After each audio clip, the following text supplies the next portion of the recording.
할렐루야. 오늘 기독교 교육진흥주의를 맞아서 하나님 앞에 나오신 우리 모든 교우들을 축복합니다. 하나님의 은혜가 여러분들의 삶에, 또 가정에, 또 여러분들 행하는 모든 일들에 충만하시기를 간절히 바랍니다. 오늘 기독교 교육진흥주의를 맞아서 특별히 가르침의 자리에 있는 모든 우리 교회학교 교사들을 축복하고, 오늘 여러분들이 교회학교 교사들을 만나면 그들을 격려해 주시고 또 그들의 수고를 위로해 주시기를 바랍니다. 또 각 가정에서 여러분들은 다 또 가르침의 자리에 있습니다. 부모가 된다고 하는 것은 또 자녀들을 양육해야 되는 책임이 부여되어 있습니다. 가르친다고 하는 건 쉬운 일이 아니에요. 내가 누군가를 가르친다라고 하는 것은 어렵습니다. 그러나 하나님의 지혜를 구하고 은혜를 구하면서 잘 가르침의 자리에서 최선을 다한 양육을 감당하시는 교우들이 되시기 바랍니다. 삶이란 뭐라고 생각하십니까? 삶은 누리는 겁니다. 하나님께 기대감을 가지고 날마다 하나님의 은혜를 누리는 것이 바로 우리의 삶입니다. 어떤 분들은 근데 이걸 잘못 생각해서 삶이라고 하는 건 무조건 견뎌야 되고 막 이렇게 생각하는데 그거 아닙니다. 삶은 하나님이 주신 은혜를 누리는 겁니다. 오늘 선들선들한 이제 가을 바람이 부는 그런 계절이 됐는데, 이 가을에 여러분들이 하나님의 은혜를 날마다 누리는 삶이 되시기를 바랍니다. 우리 옆에 계시는 분들과 오늘은 그렇게 인사하십니다. 하나님의 은혜를 날마다 누리는 생활이 되시기 바랍니다. 네, 하나님의 은혜를 날마다 누리는 아름다운 삶이 되시기 바랍니다. 하나님이 하실 일을 기대하며 사시는 여러분들의 삶이 되시기 바랍니다. 하나님은 여러분들을 위한 놀라운 계획을 갖고 계십니다. 하나님의 은혜를 기대하시고 그 은혜를 누리며 사시기를 바랍니다. 어떤 엄마가 유치원 다니는 아이를 데리고 이웃집을 방문하게 됐습니다. 이웃집에 갔더니 아이가 왔으니까 그 집 아주머니가 이 아이에게 과자를 한 봉 줬습니다. 그랬더니 이 아이가 아무 반응이 없는 거예요. 그냥 받고 엄마가 아이를 쳐다봅니다. 그 아이가 가만히 있어요. 그래서 엄마가 아이한테 얘기했습니다. 어른이 과자를 주시면 뭐라고 해야 되지? 그렇게 얘기했어요. 엄마는 이제 고맙습니다라고 하는 말을 하기를 기대하면서 물은 겁니다. 그랬더니 아이가 엄마를 부끄러움이 쳐다보다가 그 과자를 준 아주머니랑 해서 이렇게 얘기했습니다. 뜯어주세요. 이렇게 얘기했다고 합니다. 뜯어주세요. 엄마는 고맙습니다라고 인사하기를 원하는 마음으로 어른이 과자를 좀 뭐라고 말씀해야지? 그랬더니 이 아이는 뜯어주세요. 여러분, 우리가 이 자녀를 키우다 보면은 자녀들이 내 생각대로, 내 기대대로 되지를 않습니다. 내 생각대로 행동하지 않고 또 내 기대대로 자라주지도 않습니다. 친구들을 사귀는 것도 이런 친구만은 좀 안 사귀면 좋겠다. 왜 길에 다니면서 보면 좀 불량스럽고 이런 애들 가끔 눈에 띄잖아요. 그 친구들을 데려오는 거 보면은 친구들이 영 내 마음에 들지 않는 친구들을 주로 데려와요. 마음에 드는 여러분 아들 친구, 딸 친구, 마음에 쏙쏙 드는 친구들이 많습니까? 아니면 얘는 좀 안 사귀었으면 좋겠는데 이런 친구들이 많습니까? 아마 부모님 마음에 쏙 드는 친구보다 그렇지 않은 친구들도 분명히 여럿 있을 거예요. 또 옷을 입어도 좀 저런 차림은 좀 안 했으면 좋겠다라고 하는 차림을 하고, 헤어스타일도 마찬가지입니다. 또 사는 방식이나 모든 것도 사실은 부모님의 마음에 자녀들이 썩 들지 않게 행동할 때도 많습니다. 자, 그것 때문에 사실은 부모님은 때로는 실망도 하게 되고 또 자꾸 잔소리를 하게 됩니다. 또 아이들은 그런 부모님을 바라보면서 반항심을 가지고 갈등이 발생을 하게 돼요. 행복해야 될 가정이, 행복해야 될 부모와 자녀의 관계가 그런 것으로 인해 가지고 자꾸 기대감이 다르고 서로에 대한 기대가 다르기 때문에 자꾸 어긋나는 것을 발견하게 됩니다. 또 어떤 때는 자녀들이 너무 무례하다고 느끼실 때도 있으실 거예요. 너무 함부로 한다. 사실 여러분들의 자녀가 태어날 때부터 한 7, 8살 때까지를 다 기억한다면 절대로 엄마한테 함부로 못할 겁니다. 절대로 함부로 못할 거예요. 태어나는 그 순간에 어떻게 엄마가 나를 낳았는지, 그때 또 아빠는 낳는 고생은 엄마가 했지만 아빠는 또 얼마나 밖에서 또 초조하게 그렇게 기다리고 막 이랬는지를 알면, 그리고 자라는 동안 자기 손으로 아무것도 할 수 없을 때 다 부모님이 손으로 기저귀도 갈아주고 막 이러면서 목욕도 시키고 막 이렇게 자란 한 7, 8살 때까지의 그런 모든 기억을 아이들이 한다면 절대로 엄마한테 함부로 못할 거예요. 절대로 아빠한테 함부로 못할 겁니다. 그런데 애들은 그거는 싹 잊어버렸습니다. 어떤 데는 야속하실 수도 있어요. 내가 너를 어떻게 키웠는데. 근데 여러분, 아이들이 그거를 기억 못하는 것도 은혜예요. 아이들이 엄마가 자기가 태어나는 그 순간부터 해가지고 자라는 동안을 다 기억한다면 늘 미안해가지고 얼굴 제대로 못 볼 거예요. 근데 여러분, 자녀들에게 듣는 이야기들 중에 좀 서글픈 얘기가 뭔지 아세요? 미안해하는 겁니다. 미안해하는 거. 뭐 용돈을 달라 그럴 때도 제대로 달래질 못해요. 왜? 엄마 아빠한테 미안해서 내가 이런 용돈을 달래기가. 아이 스스로가 자꾸 미안해하면 부모 마음에는 서글퍼집니다. 아, 내가 이런 능력이 안 돼가지고 아이가 내게 이런 것도 얘기를 못하나, 뭘 사야 되는 꼭 필요한 게 있는데 그것도 얘기를 못하는 거예요. 너 왜 그거 필요한데 얘기 안 했어? 너 이거 사야 되는데 왜 얘기 안 했어? 그러면 이제 미안해서 얘기를 못했다. 그럼 부모 마음은 어우, 얘가 철들었는데 기특하네, 이 마음보다는 어떤 마음이 들어요? 왜 그랬어? 그 미안한 마음이 드는 거예요. 그 마음이 좀 찡해지는 겁니다. 내가 능력이 안 돼가지고 애가 나한테 이런 것도 얘기를 못하나 싶은 마음이 들어서 슬퍼지는 거죠. 그러니까 사실은 부모들은 아이들이 부모에게 너무 미안해하는 걸 원하진 않아요. 그러나 좀 기억은 해줬으면 좋겠다라고 하는 마음이 들 때는 있습니다. 자, 부모에게 함부로 하거나 반항을 하는 자녀임에도 불구하고 부모는 늘 그렇게 얘기합니다. 그래도 괜찮아, 네가 내 행복이다. 자녀들에게 때로는 무시를 당하고 또 져주는 것이 부모의 행복이라고 하는 겁니다. 여러분, 져주면서 행복한 거 자식 외에는 없습니다. 다른 사람들에게 져주면서 행복하십니까? 절대로 질 수 없는 거죠. 요즘 같은 세상에 무조건 이겨야 된다 이렇게 생각하는 게 사람들의 삶이에요. 그러나 자녀들한테는 져주면서도 행복한 거예요. 어떤 목사님이 그런 얘기한 걸 제가 들었어요. 져주면서 행복한 마음, 그러면서 늘 자신에게 져줬던 아버지에 대한 그리움, 이런 것들을 얘기한 그런 글입니다. 자, 6살 난 아이와 그 아이가 묵찌발을 배우고 난 다음에 이 묵찌발을 하는 재미에 빠져가지고 붙잡은 묵찌발 하자 그런대요. 여러분, 묵찌발을 해도 계속 이기면 부모의 역할이 아닙니다. 너무 쉽게 져줘도 이것도 안 돼요. 아이들이 벌써 재미없어 합니다. 그러니까 적당한 스코어를 유지를 해야 되는 거지. 그러면서도 결국 막판에는 그 아이가 이제 승리를 해야 되는 거예요. 근데 처음에는 져주고 시작을 해. 이렇게 이제 적당히 부모님이 머리 쓰면서 져주고 걔를 기분 좋게 했는데, 나중엔 그 아이가 진짜로 부모를 이기게 됐을 때, 그때는 무슨 묵찌발 세계 챔피언이 나온 것처럼 아주 아내와 더불어서 환호성을 지르고 그 아이가 대단하다고 막 이랬다는 겁니다. 그러면서 자기 아버지를 생각하게 됐다는 거예요. 이미 오래전에 세상을 떠나셨는데 그 세상을 떠난 아버지를 생각해 보니까 자기 아버지는 자기들하고 그렇게 놀아준 기억도 별로 없습니다. 늘 뭔가 패배자 같은 아버지에 대한 기억. 그 아버지는 좀 이렇게 주목세계에 좀 있었던 분이라는 거예요. 그래서 삼천교육 때도 갔다 오고, 또 대부분 왜 좀 이렇게 주목들이 하시는 일들이 건설업 이런 데 많이 종사를 하잖아요. 그래서 건설업에 이제 뛰어들어서 했는데 그것도 제대로 장사가 안 돼가지고 가족들에게는 늘 피해를 주고 아픔을 줬던 아버지입니다. 그리고 알코올 또 중독, 사업하면서 또 사업도 안 되고 그러니까 술을 조금씩 먹다가 알코올 중독이 돼가지고 알코올 중독을 해결하지 못해서 늘 힘들었던 아버지. 자신이 목사 안수를 받는 그때부터 이 아버지는 교회를 출석을 하기 시작은 하셨지만 목회를 하면서도 늘 그 아버지는 자신의 마음의 짐이었다는 거죠. 그것도 그럴 것이, 그죠? 목사님의 아버지가 뭐 어느 교회 목사님이다 그러면 그래도 그건 얘기할 만 하잖아요. 뭐 어느 교회 장로님이다 그러면 얘기할 만 하잖아요.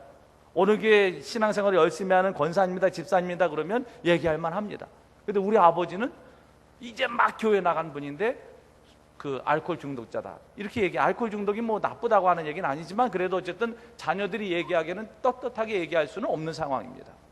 이 목사님이 그랬다는 거예요.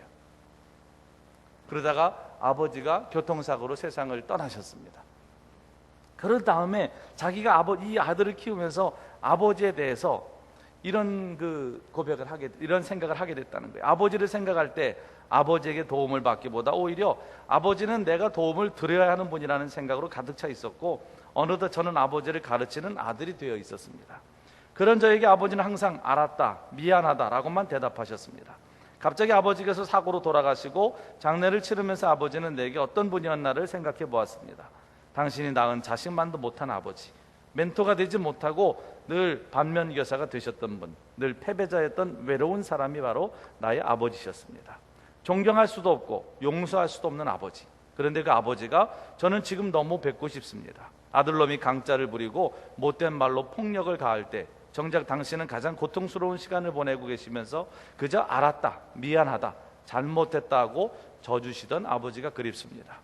지금은 아무도 제게 져주지 않습니다.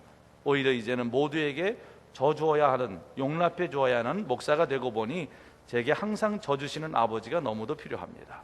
전에는 아버지가 무능해서 제게 지는 줄 알았는데 지금 곰곰이 생각해 보니 아버지는 나를 너무 사랑하셔서 목사에게 도움을 줄 수 없는 알코올 중독자였기에 그 사실이 미안해서 져주셨다는 것을 깨닫게 되었습니다.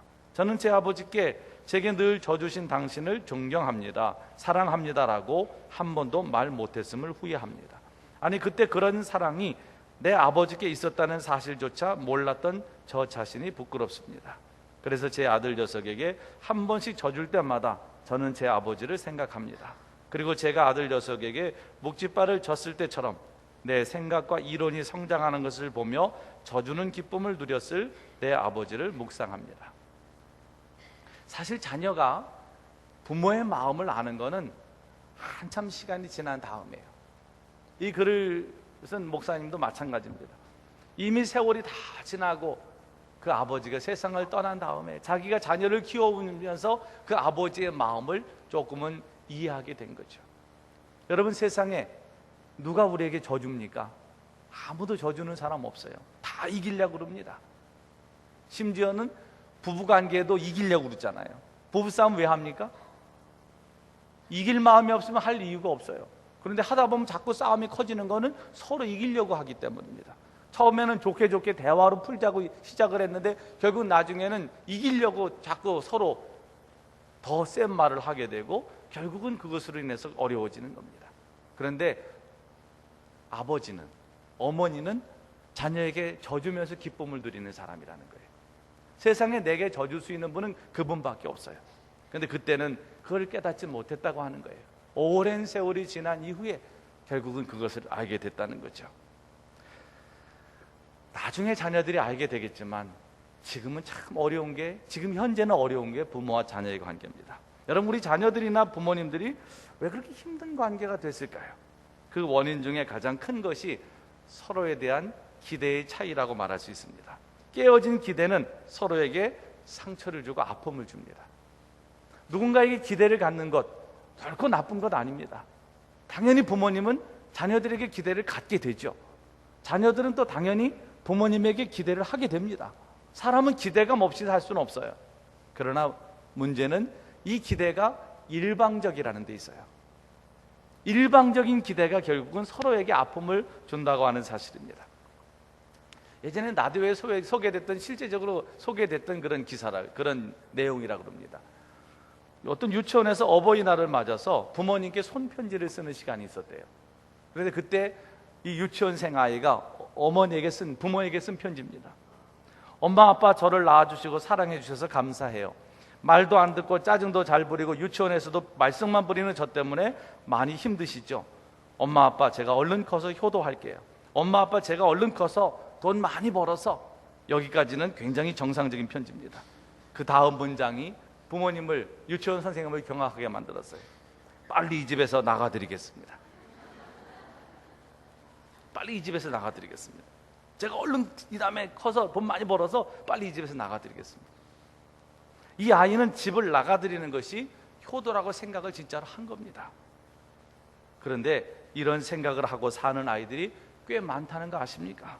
어릴 때부터 수없이 남들과 비교당하면서 자신이 부모님의 기대에 부응하지 못하는 무능한 존재라고 생각하는 아이들. 그래서 내가 우리 부모님께 해드릴 수 있는 가장 큰 효도는 이 무능한 내가 빨리 독립해서 부모님 곁을 떠나는 게 내 부모님께 효도라고 생각하는 아이들이 의외로 많다는 거예요. 의외로 많다는 겁니다. 내 자녀는 아닐 거야, 그렇게 생각하십니까? 이게 내 자녀의 이야기일 수 있다는 사실을 기억하셔야 됩니다. 한국방정환재단과 연세대학교 사회발전연구소가 2010년에 발표한 그런 자료에 따르면 국내 초등학교 4학년부터 고등학교 3학년들의 주관적인 행복지수는요, OECD 국가 중에서 2년 연속 최하위였다고 합니다. OECD 국가 평균을 100점으로 했을 때 우리나라 이 청소년들의 주관적 행복지수는 65.1점이었다고 해요. 삶에 만족한다 라고 대답한 학생의 비율은 53.9%로 OECD 국가 중에 이것도 가장 낮았다고 합니다.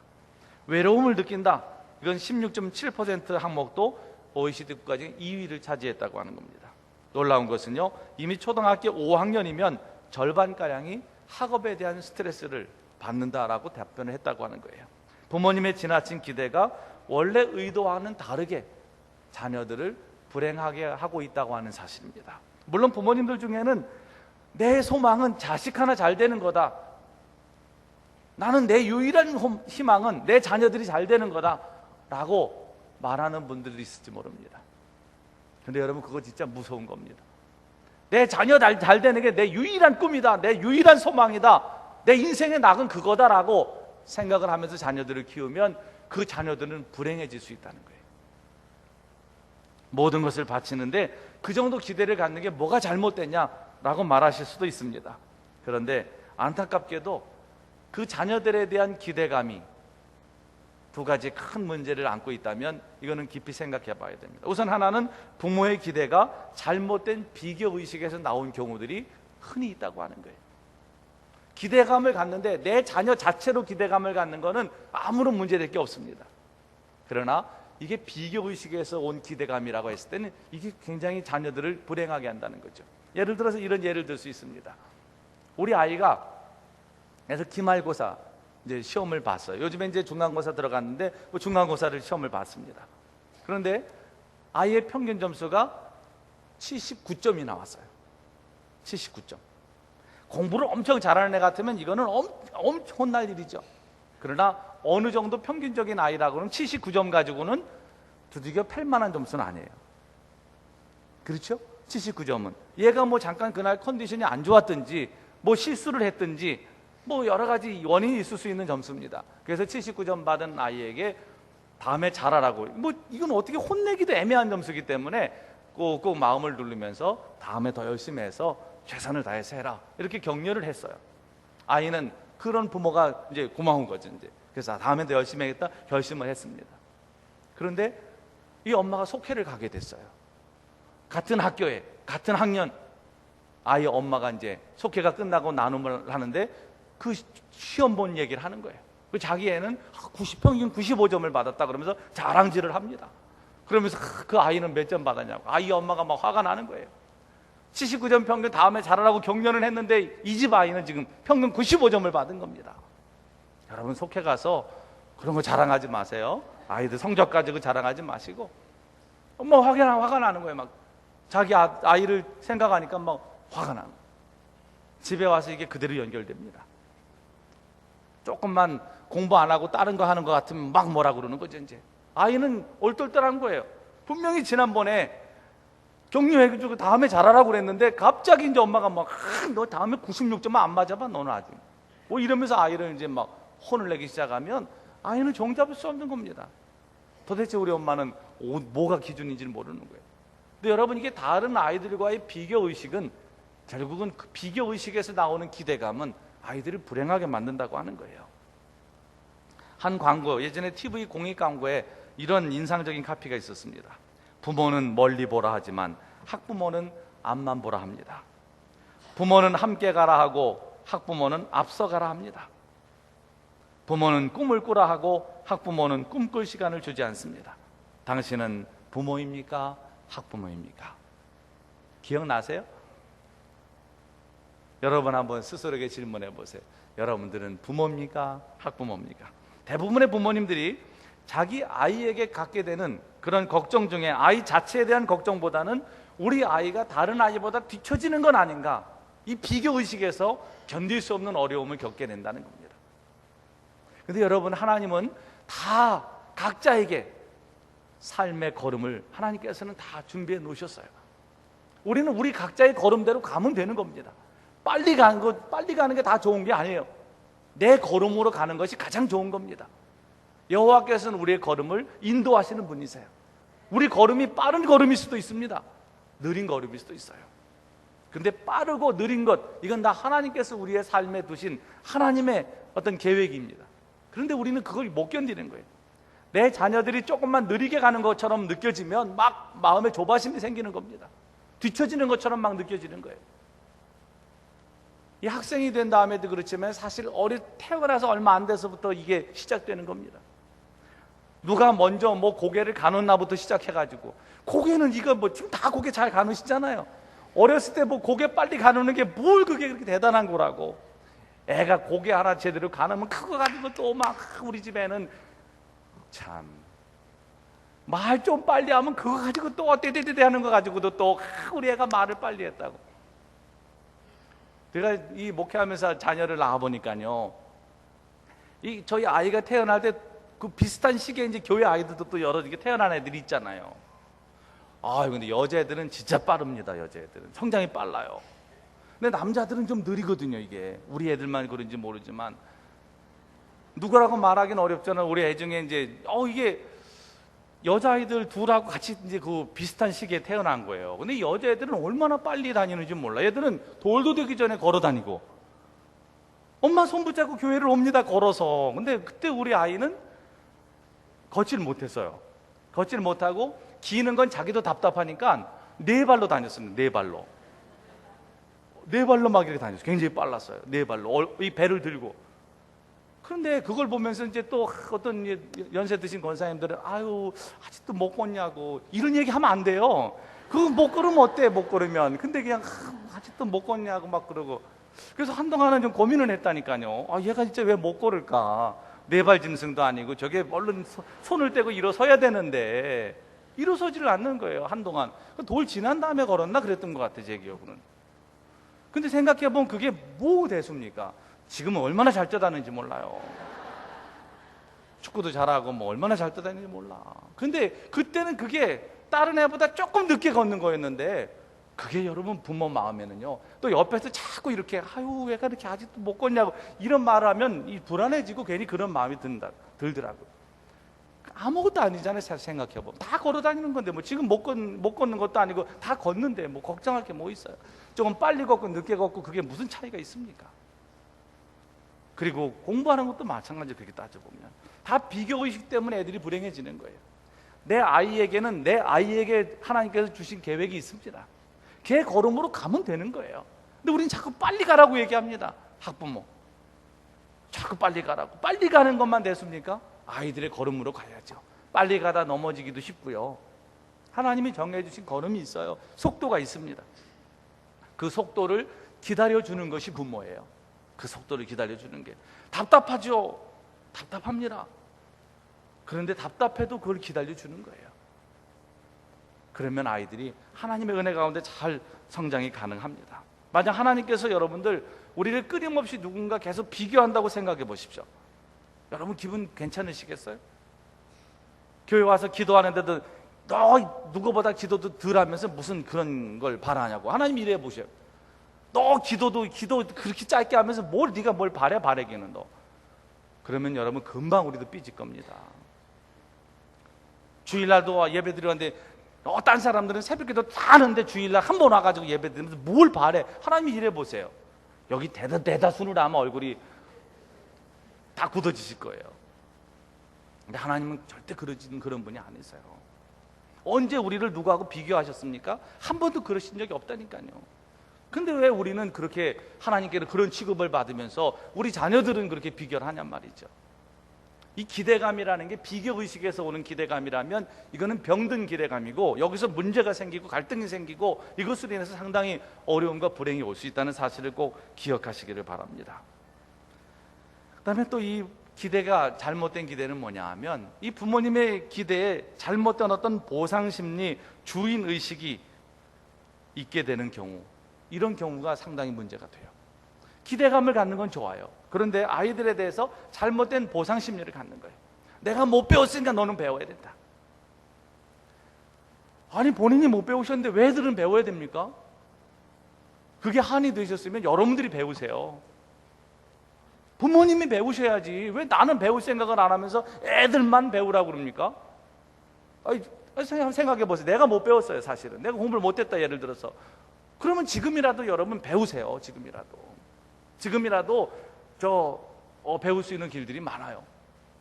근데 본인은 배울 생각을 안 해요. 이제 나는 머리도 다 굳어서 애들한테만 뭐라고 그러대. 애들한테만. 그거는 여러분 불필요한 보상 심리예요.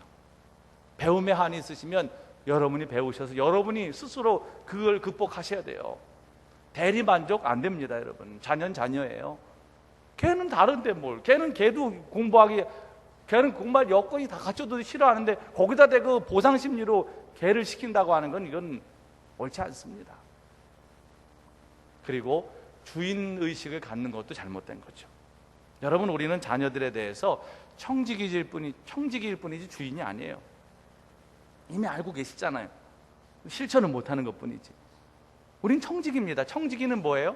하나님의 것을 맡아서 관리하는 사람입니다. 관리인이에요, 관리인. 근데 관리인이 어떻게 합니까? 주인처럼 행세하는 거예요, 주인처럼. 관리인이 주인처럼 모든 걸 알아서 한다. 주인처럼 관리인이 막 하면 어떻게 됩니까? 관리인은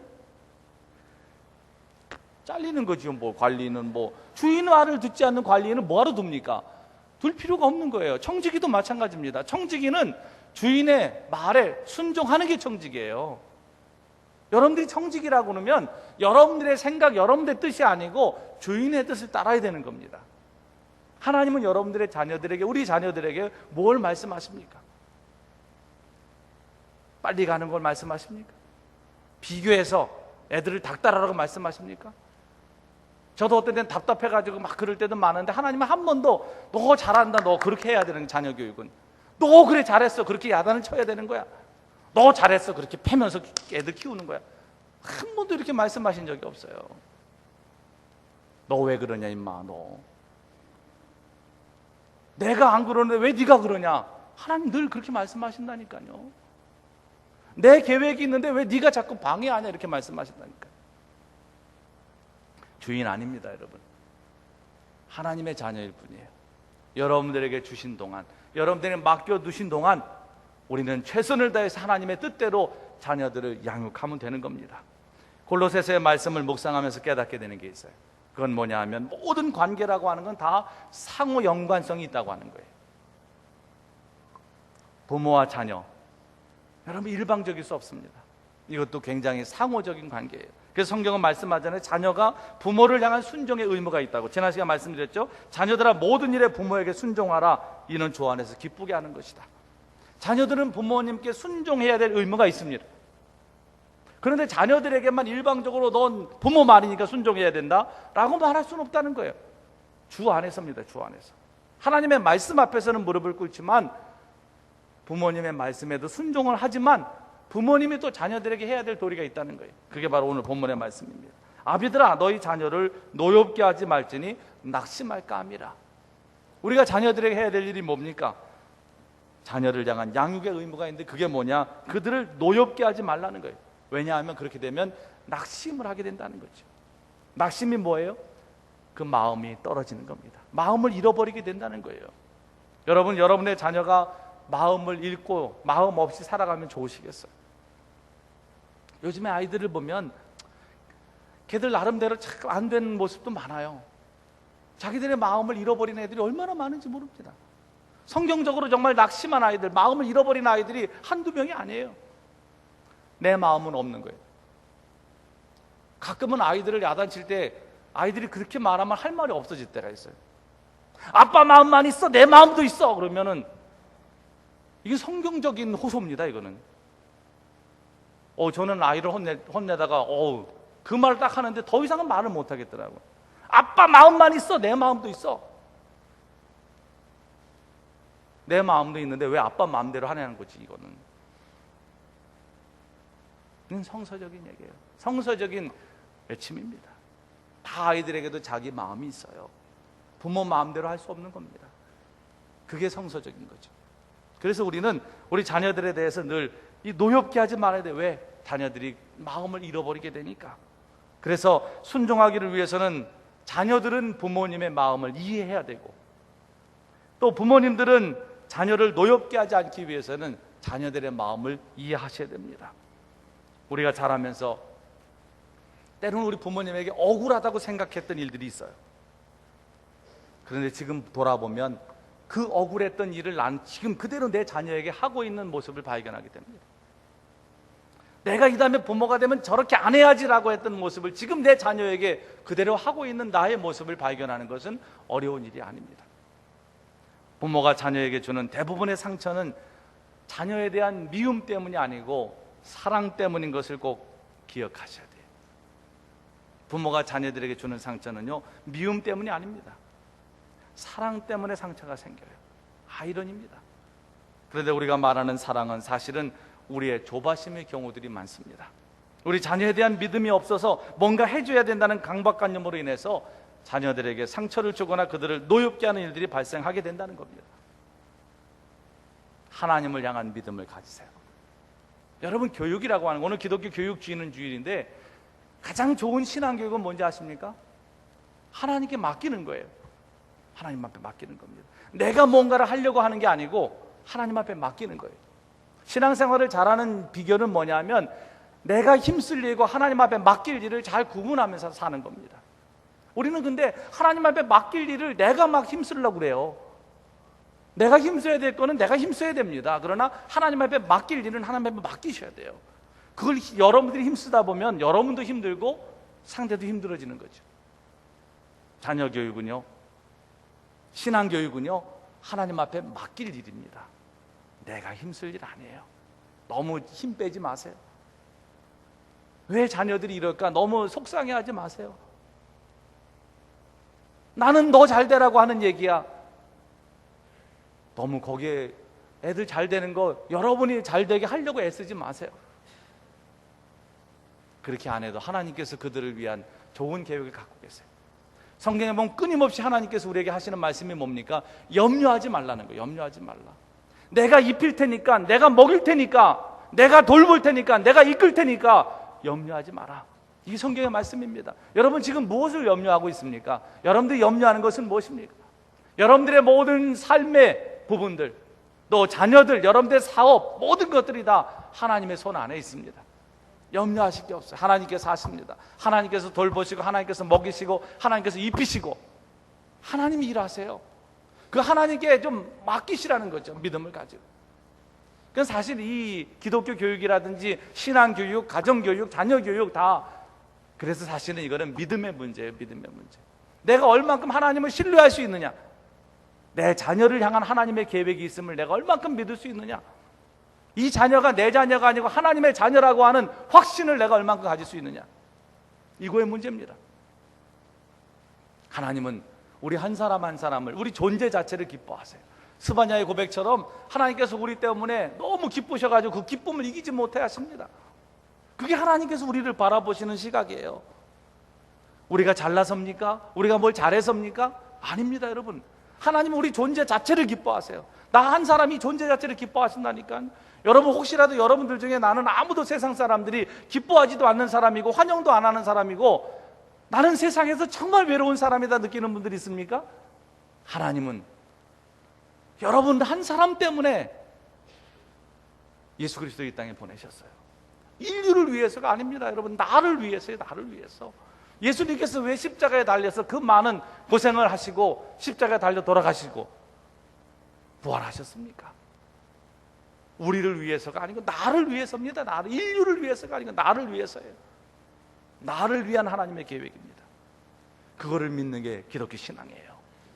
그리고 내가 그런 존재라고 하는 것을 늘 느끼고 감사하고 그 하나님의 은혜를 누리며 사는 것이 신앙의 삶입니다. 그러니까 여러분, 내가 그런 존재라니까요. 내가 그런 존재듯이 내 자녀들도 그런 존재입니다. 답답하실 때도 있으실 거예요. 얘가 뭐가 되려고 일어나 때로는 암담하실 수도 있습니다. 뭐 그거는 모든 가정의 이야기예요, 사실은.